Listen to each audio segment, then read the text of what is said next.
I blame you. I do. When you covered the Jon Jones situation, like that was very illuminating to me. I was like, oh, okay.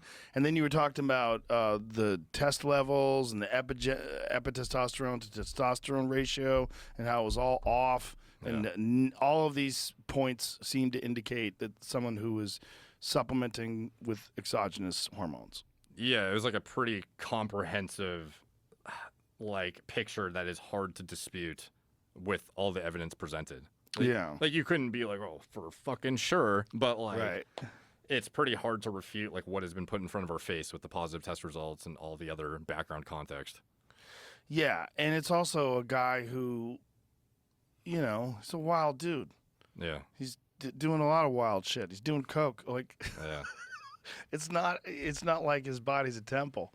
Yeah. What do you think about his comeback? Interesting. Yeah. If anybody wanted to get bigger and get taken out of the pool, I would have thought Jon did it. I mean, that would be the move, Yeah. Get super saucy. I wonder if he saw the situation and was like, fuck. Yeah, probably.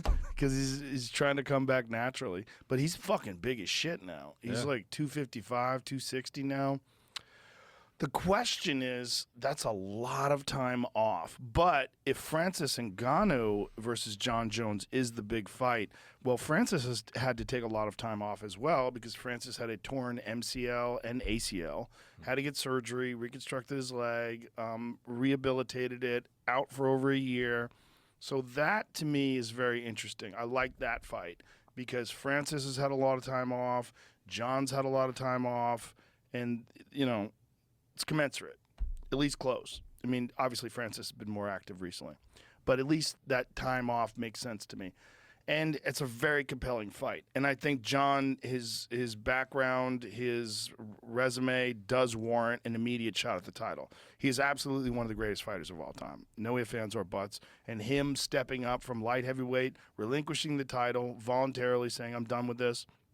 I'm going to move up to heavyweight and be the heavyweight champ.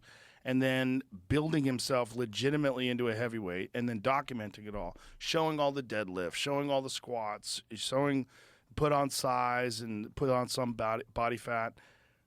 That's compelling. What do you foresee as, if it happened, what would be your prediction?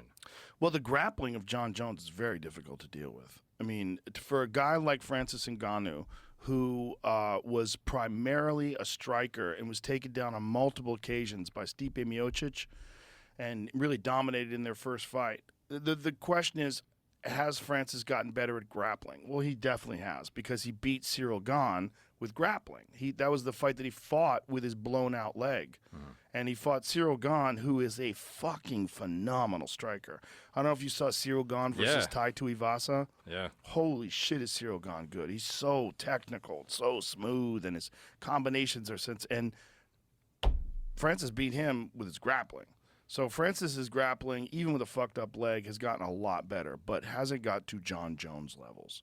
That's the big question, because Jon took down Daniel Cormier, who's an Olympic wrestler. I mean, Jon's a fucking monster when it comes to grappling. And he's also just as tall as anybody in the heavyweight division, and he has a phenomenal understanding of distance. He's the very best at utilizing reach. But when he goes up, he's now fighting guys that are his height and and even bigger than him in Francis. Yeah. So how does he deal with that? How does he deal with a guy like Cyril Gane? How does he deal with these? It's interesting to find out. And I love the fact that, he really didn't want to do light heavyweight anymore. He's like, I'm done. I want a new challenge. I want to be a 2-division champion. But it's a long time. It's taken a long time. How old is he now? Do you know? I would imagine Jon's 35, 36 maybe. What is peak fighter age? 35? Around there. How old is he? Yep, 35. He's 35? I think peak fighter age is probably 30 to 34. Okay. If I had to guess. And below, obviously. Some elite fighters are 26, 27. But when it gets to championship level, there's one thing like prospects. It's very rare that someone is at championship level that young. That's why Jon was so amazing. Jon was the youngest ever UFC champion and was as elite as anybody alive when he was 22 years old. Yeah. Like, he was as good at everything as anybody was. He opened up the fight for the world title against Mauricio Shogun Rua, who's a legend. He opens up that fight with a flying knee, which is crazy. Who does that? But that's Jon. He's just a wild, confident, risk-taking, skillful fighter who has, like, one of the highest fight IQs I've ever seen.